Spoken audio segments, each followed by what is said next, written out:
If you had one wish this Christmas, what would it be?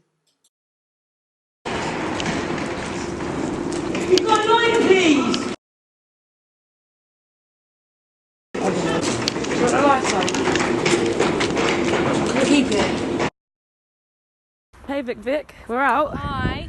We are doing our last homeless survey. What do you think we're going to get out of it, kind of thing? I have a feeling that we're going to find out some really interesting points of view from especially homeless people to do with what's been going on recently with the votes, Brexit. But that's a big thing, the votes. Everything, exactly. But then also talk to them about what we can actually do to help, especially this time of year at Christmas. What about you? For me, the biggest thing is like realising that, taking away the stigma, realising that these people are normal people, we can all get there if we mess up our own lives, and we all have the potential for things in environments to get us to struggle, and how these people get onto the streets and how these people do it, and how we as a society, not just us, you guys can help. Let's do it, MamaMia. 33, and I've been living in Cambridge for about 4 or 5 years. Came from St Ives. There was a court case. They transferred the case from Huntingdon Court to Cambridge Court. When I got to Cambridge, they didn't have my name on the list. So. Were you homeless when you were in St Ives as well? Well, I had a tent under a bridge. It wasn't too bad, it was by the river. Want to be good Samaritans out there. Right. And for them to be good Samaritans, there needs to be homeless people. But people don't like being labelled, so I've got a big bag in that. I really do try not to complain as well. Mm-hmm. Yeah. Do you know what's crazy? Do you know how freezing it is right now? Yeah. I literally am freezing. Don't know about you. My glasses are fogging up with my breath. I just want to go home, put a scarf on, or go into my bed. So, can we just sit there and think about people who are sitting, living, sleeping, dreaming, doing everything, eating, everything you can imagine that you do or we do, in this weather? Where do you live and how old are you? I'm 46 at the moment. I'm currently living in a tent at the moment. So you look amazing for your age. You do not look in your 40s. That's 22 years in the military. Wow. Went to Iraq, Bosnia, Afghanistan, come back. How do you think being homeless or like just your general experiences have affected your mental health? Sexually, it's for the PTSD, it's the nightmares, but I can't be around people at night time and that. But that sort of thing is under control. My mental health, it's like a roller coaster. Sometimes it's alright, but it does not help being on the streets. And what makes it worse is when you're going, you can see such a simple solution to something, but there's all this red tape and bureaucracy. Do you know what I mean? You can't get nowhere, and they're like, oh, come back in a couple of weeks' time, I might be able to help you. But 2 weeks on the streets, we're not getting anywhere. We feel like no one understands us, but we live at home, and we have a roof, and you don't realise it until, like us, to actually going out and looking for people, like trying to get the words out, and then you're just like. They give me some money and says don't spend it on drugs. I'm like, they'll take your money back, mate. Do you know what I mean? If somebody who is a female, which fair enough, goes in front of me, and then if somebody else has got a drug problem, or it's called red bedding, they jump in front of me. That universal credit at the moment, you've got to have an address to claim for it. So you can't even claim for anything? So I can't even claim for it. So how can you even start to rebuild your life? Exactly. I've got to do it, I've got my kids are staying with my grandparents at the moment, and I've got to do it. So that's my motivation to get off the streets. Nothing is guaranteed for them either. You're saying they're eating, but they don't know where their next meal is actually coming from. They've got to look, in that day in the cold, when we're sitting there stressing, like, I want to go home and get into bed, they're like, well, where am I going to actually find my bed or my food? Well, where can I call home? Do you feel really stigmatised? Yeah. I don't like being called trans or homeless or a homo. Do you think that there's a fake perception that there's support, but there's actually none? Just why aren't you here? Why aren't you here? Why aren't you there? Like, you can just go there. You can just, money, you can just go there. It's a big pot and everyone can go and take from it. And I'm like, what? It's not enough.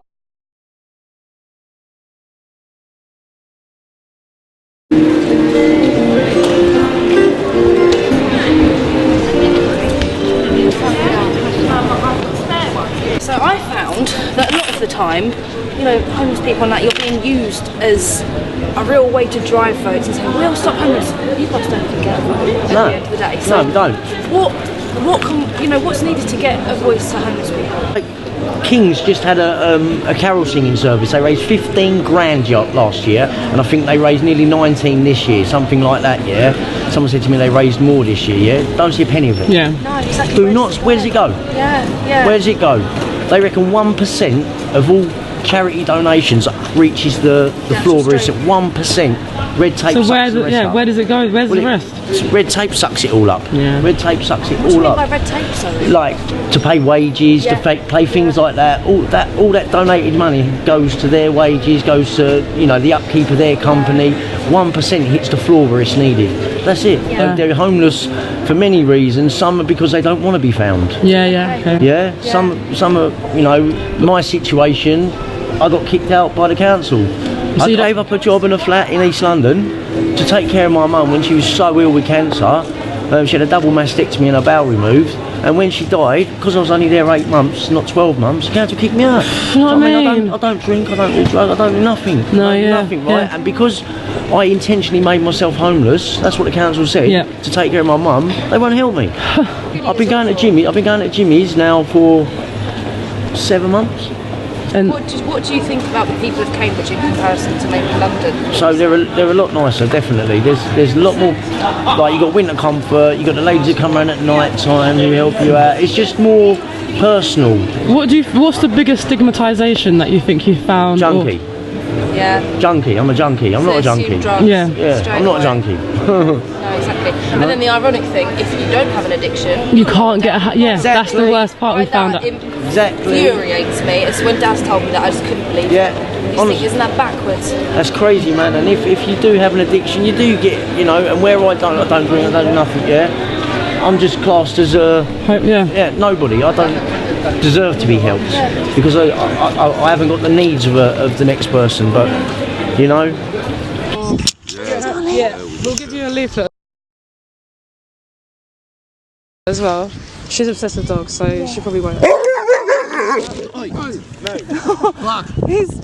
She's being protective, it's alright. Who are these people? My name is Felix and I live in Cambridge. Nick from Cambridge as well. How old are you both? I'm 19. 65.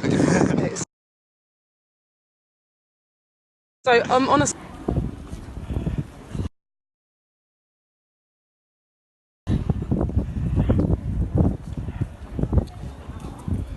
So what? John Joe. Yeah. And what? So what have you been homeless before? I was homeless for 10 years of my life. I started selling the big issue about 7 years ago, and I sold it, and then I made money because I buy it for £1.50 and I sell it for £3. I make the money, I saved it, and then I moved into a place, and that's why I'm not homeless anymore. Beggars, fair enough. Beggars, they do their job, but it's illegal begging. So I think you should buy a big issue rather than give it to a beggar because it's illegal. What was your experience like? How people treated you? I'm alright because I can look after myself, but other people get taken advantage of, Yeah. Right at the beginning, that's where it needs to start. Yeah. Money needs to be invested right at the start, not in treatment. There's no point in treating it because it's never going to fix it. You need to fix it. Yeah. And that's it. Bye. Thank you. No. Thank you so much for your time. Take care. Thank you. But it's about that. But then also, you're in a situation, and it's because of how you your motivation and your drive. You're still going through the stage. Everyone, you know what I mean? Yeah, we're just getting on with it. Yeah, no, literally, it's that. I wanted to say as well, your story of how you the big issue, and can you say that? Yeah, okay. So it was amazing. So on June the 13th last year, I became homeless. I had a mental breakdown. Kind of weren't seeing my son. So I used to live here. I studied here, and I thought the council would just house me, but I was really ignorant, and it turned out I had to spend 265 days. Sleeping at the back of a swimming pool because they wouldn't house me because I'd never been to jail and I didn't have any addictions and I was too old for a YMCA. So the big issue kind of saved my bacon, and it took me weeks to be able to sell it because I'd look at people's affections and old ladies holding their handbags thinking that I was going to rob them. But after a while this little community saved me, so Tony and Guy would cut my hair and they'd drag me in and I'd get head massage and free haircut and coffees. Then they started taking my suitcases because You know, I had all these bags, and I got a job round the corner, and she gave me a job even though she didn't need me, which got me my connection, so then the council legally had to help me. Hardy's, she'd iron my shirts in the evening, so when I come here there'd be a shirt ready for me, so I was always in clean clobber, but literally it stretches all the way down. Because of these people. Community spirit. I joined a gym. I'm not going to lie to you, I did no exercise. It was just so I could go to the toilet. You can't get to the toilet after 8 o'clock. Yeah. Gosh, it's even worse for women because you know I've got a bush I could hide in, you know. But for a young female, there's no place. Now, if you're clean and smart, like me and you are, we can go in Wetherspoons, we can go somewhere. But if you're like Dave, or this is Ron behind me, he's one of my big issue sellers. He carries so many bags. As soon as you go to the pub, they're going to be like, "You ain't coming in, mate," which makes you feel bad, and all you want to do is go to the toilet. I've got tons of ideas. Yeah, so this is why I named the charity It Takes a City, which was launched by me, the mayor, and Rowan William, the master of Magdalen College. Like I said, I got to pitch to, there was meant to be 50 top corporations, only 28 turned up, but the story has spread and they've all been talking, so on the 17th of January it'll be at the Tamburlaine again. And you know, how do you think, if you were Prime Minister for the day, what would be the first thing you would do?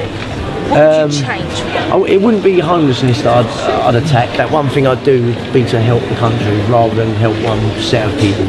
There's money in homelessness, that's the problem. Yeah. For the government, for companies, there's money in it, so that's why it's allowed to happen. This day and age, no one should be homeless. No, it's true. Especially in this country. Have you got one message you'd say to people, or like just like a message? Don't judge. Yeah, don't judge. That's what we judge. Talk to someone rather than judge them from a distance. This is the man who inspired our homeless walk. This is John Andrew Farmer. Really shocked me is when he signed his name on the consent form. That even still to this day, I look at it and I'm like, I genuinely do think about him as well when I'm just going about my life. And I say, I wonder what John's doing.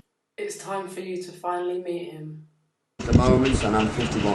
Okay, and on a scale of 1 to 10, how much do you feel you know about mental health? Enough. It just made us realise, oh my god, wow, these people do not come from where we think they come from. Well, we didn't. Like, unfortunately, didn't have enough time. It just broke our barrier really in our head. It was like, just okay, there is a huge undiscovered world. Yeah, like that is exactly it. That's like, in your city, would you know where to go seek mental health support? Yeah. And can you tell us one positive thing and one negative thing about yourself? One positive, one negative. Negative, I'm living on the streets. Positive, I know who I am. What's a negative and what's a positive thing? And he was like, I know who I am. And like, we have this huge thing about mental health and like, no one knows who they are. So how is it that the one person who has nothing... Yeah, and it's like you said earlier about the countries that seem to have, harder, genuine struggles in comparison to us, so they probably do see less problems in, like, I don't know, just sort of overthinking and everything. Just because they know who they are. They are at the bottom, and they have to make do with what they've got. Whereas we have all of these things, and we just want more. If a loved one was struggling, do you know how you would support them? Yeah. Do you think social media has affected public's perception of public's mental health, and how do you think it has? People are more aware of it, but whether that's a good awareness or bad awareness, I've seen both sides of it. So. Or we just want more, whereas... Oh, well, if I buy this, it will make my skin better. If I buy this, it will make me skinnier, so that'll make me happier. It's always an obsession with wanting more. Whereas homeless people, John he inspired us. And it's not just about, obviously, the biggest thing is to actually get people to acknowledge that there is this, undiscovered world, and, get to be able to have an opinion from homeless people. But I think the biggest thing is to actually make people realise in their lives and as a whole, just open your eyes a bit more. Like John said it so nicely, if you just woke up, looked up and smiled. Yeah. And that was so symbolic. Some think that suicide is selfish. What is your honest opinion on this? Yeah, it is. It is massively to do with mental health, and for us to understand, okay, so how do we look after ourselves? How do we look after our friends? How do we look after the people around us? And how do we look after strangers? Yeah. And if we start to think and break it down like that, and we start to think like that, and if there's a video that's makes us open our eyes to, oh my god, these people have opinions, so my friends must have opinions. Exactly. If we all were genuinely more not more concerned, but if we were in general, all of us more concerned about other people, Think about what kind of place this world would be. Yeah, I'll say 8 words, and the first thing that comes to mind when I say these 8 words: anxiety, Stress. heartbreak, Loved ones. money, Financial stress. work, Stress. ambition, Ambition. Goals. sex, Non-known. social media, Don't like it. and love.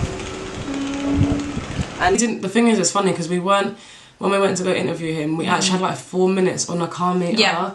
And we were literally, he actually Sprinting. stopped us and he was like, oh, this is how you pay. Yeah. And then I think I gave him like £1 or 2. We went in and I was like, we need to video, we need the to fact that speak he to him. helped us in our time of need. That's it. And when everyone it else really who should helped, be no one said thorough. anything. They were just like, oh, thanks. Yeah. And it's just like, and the way he was talking to us, you'll see in the video, but it was like he had eye contact. He was, and also the biggest thing, so every single person we interviewed who we asked about the suicide, they all said something along the lines of, I understand why someone could feel. I'm not really sure. Was the only person, and please everyone just take this in, was the only person that said, yes, it is selfish. Mm-hmm. Now, I'm not going to sit here and tell my opinions on that, but does that not make us realise, the one person, the only person, who had nothing, everyone else had some sort of family, had some sort of job, had some sort of life, had something to live for. Everyone said, oh, I can understand what... the only person who's on the streets who has every reason to want to kill themselves says that it's selfish. Doesn't that make us realise? See us on the streets. And if you've got any input, or like if you any charities, homeless charities out there, or like anything, like if you've had any experiences of homelessness, we'd love to hear it. Because how do you think we could move forward with our future mental health? Just be more aware that people are out there struggling, and it's not just like struggling financially, it's struggling within themselves. So, just to be aware that, smile is not always happiness. Yeah. Is there anything you'd like to say, just generally? Just a message of your own, or any thoughts or anything? About how people are, because we're trying to get the awareness out about being... Just be more aware and don't struggle to say hello, how are you? Be there for people. If you see somebody is having a problem, be there for them. Thank you. Even if they are a stranger. Thank you so much. So much.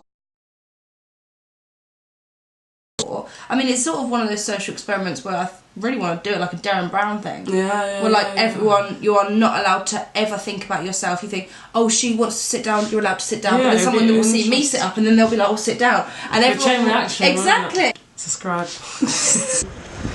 Actually, I don't know what the time is. Let's see if we're ahead of schedule or not. It's 12:23, so we're doing good. We can park here. Yeah, and there's a lady leaving, so I'm going to take her spot. Sweet. Yeah.